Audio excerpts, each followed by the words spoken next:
Ababaka ku ludda oluwabula gavumenti mu paalamenti balangiridde nti essaawa yonna baakudda mu paalamenti wabula ng'ekibazzaayo si kukiika wabula kubanja ntaanako n'emirambo gy'abantu baabwe abazze babuzibwawo nga kino baakukikola singa gavumenti eremererwa okuleeta alipoota etegerekeka ku nsonga ze baagala bannyonnyolwe. Sipiika n'atutegeeza ku lwokubiri lwa sabbiiti eno nti baliiwo bwe banaaba bakomyewo tujja kubaawo.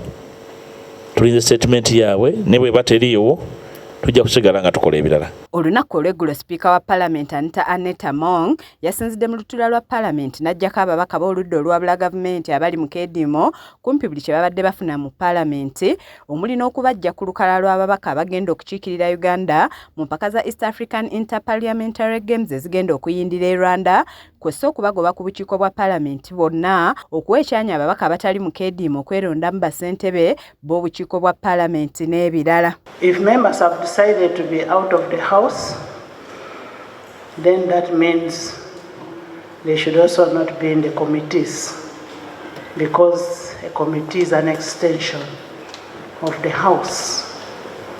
They should not, and this one goes to the clerk, nobody who is out of the house should be allowed to travel because you are not in the house.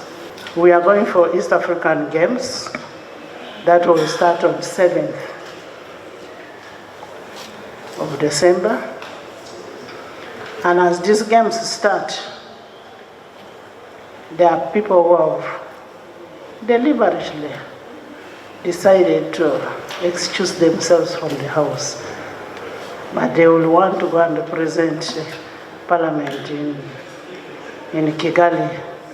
So I am also telling the chairman of the sports club in Parliament that those who are out of the house must be got out of the list. Kati olunaku olwaleero akulira oludda oluwabula gavumenti mu paalamenti Honorable Mathias Mpuuga Nsamba asinzidde mu lukuŋŋaana lwa bannamawulire lwe batuuzizza ku paalamenti n'ategeeza nti singa gavumenti efuuka kyesirikidde ku ky'okuleeta alipoota eno baakudda mu paalamenti bongere okugiteeka ku nninga newankubadde nga talambise lunaku lutuufu lwe banaddayo. Ensonga bwe zivaayo bulungi nga tuwuliriza nga tuddamu, bwe ziba nga zivudde mu ngeri yakubetegera nga tusimba nakakongo nga bwe tusimbye olwaleero era tugenda kujjulukuka. Ku nsonga y'okuggyibwa ku bukiiko bwa paalamenti wamu n'okuggyibwako ebintu byonna bye babadde baweebwa mu paalamenti, Mpuuga ategeezezza nti kuno kubatiisatiisa na kwagala kubajja ku mulamwa era n'asaba banne okunywera. Sirowooza nti waliwo omubaka ng'ekimukeeza mu paalamenti okufuna nsako,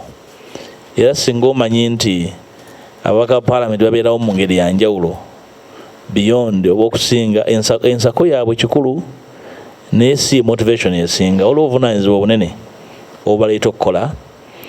Era omuntu yenna alowooza nti ajja bakwata kakondo abawalule olwa ensako ndowooza kuba kujja babaka ku mulamwa. Sirowooza nti waliwo omubaka eyalondebwa abantu asobola okuggyibwa ku mulamwa olw'ensonga eyo. Ensonga gye tuliko nkulu nnyo.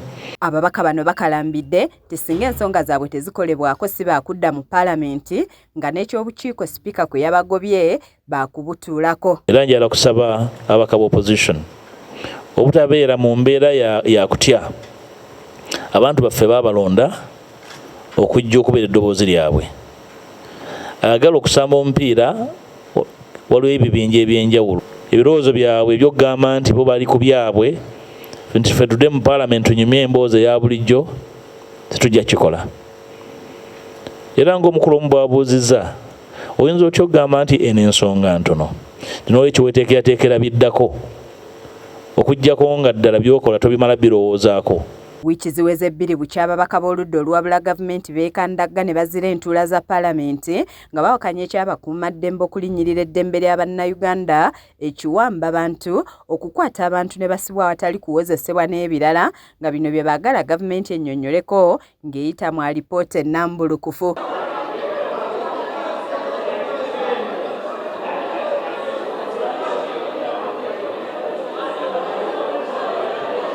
Mathias Kanjako yakusakidde eggulu erino ku lwa KSTV agaleero.